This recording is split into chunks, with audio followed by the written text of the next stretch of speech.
All right, this is day 2 and me holding myself accountable. Welcome back to Misha's Corner.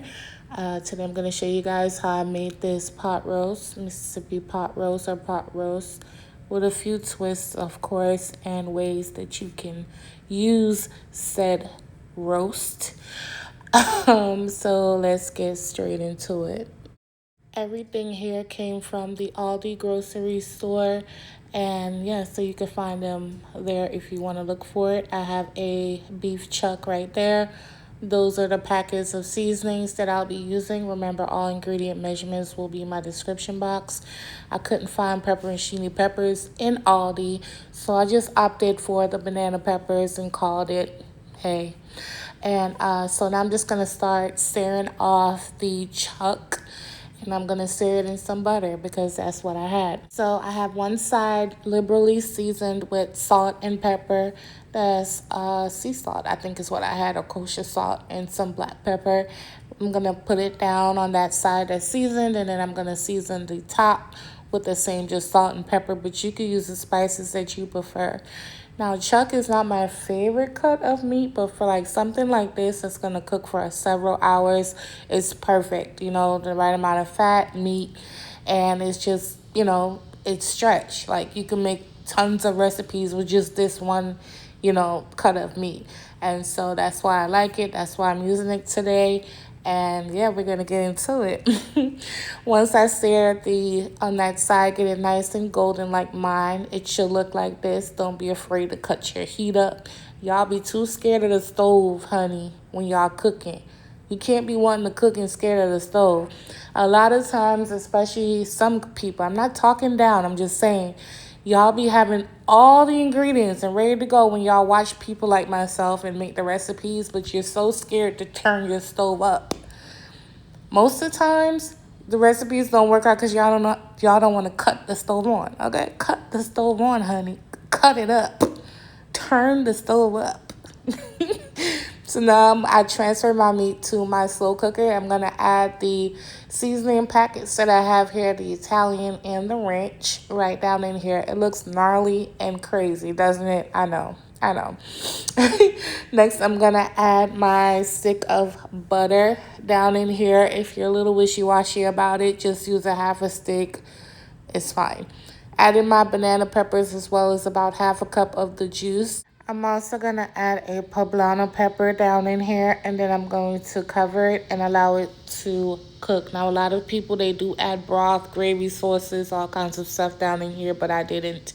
I didn't want it to be too loosey-goosey, especially for how I'm going to be using it after the fact. This is how it looks after some hours. Delicious. How it smells amazing.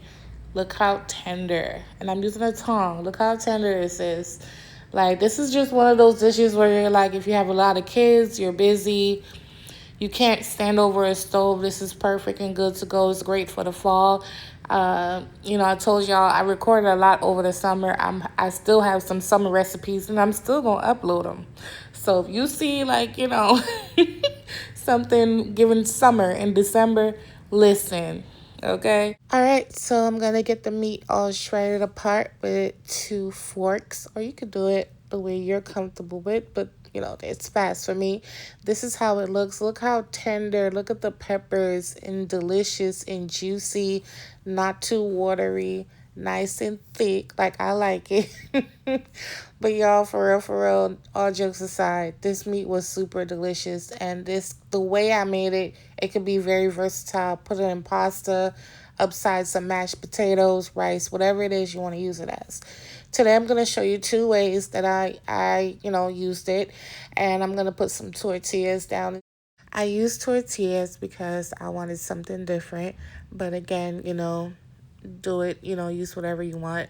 I'm also going to put some cheese on here. I think this was white cheddar, but use the cheese that you prefer, like a, slightly mild cheese, nothing too overpowering and too overbearing, because, you don't want to overpower your meat, because you can. I wouldn't suggest using any like smoky cheese or anything like that.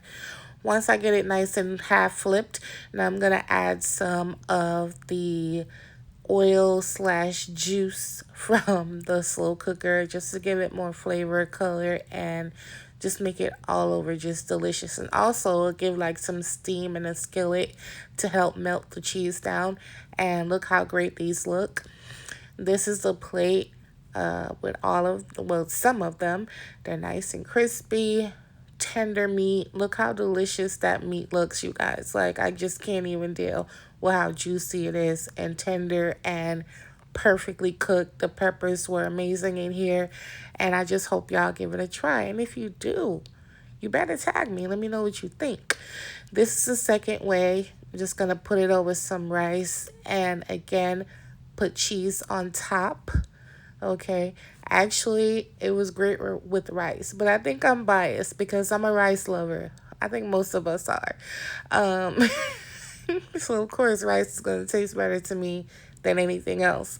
But I'm also going to sprinkle on some cheese and dig right in, and that's it. You can put some vegetables or whatever you want. But thank you guys so much for watching. I love you for your support. I can't thank y'all enough because y'all could have been left me, okay? Because, you know, but I'm trying to be a lot more consistent now because I have goals and I need to get back to them and get back to me. And here's y'all bite because y'all claim I don't give y'all nothing. um, but yeah, try these recipes, you guys. If they weren't great, they wouldn't be on here. I love you, and I'll catch you on my next video. Bye.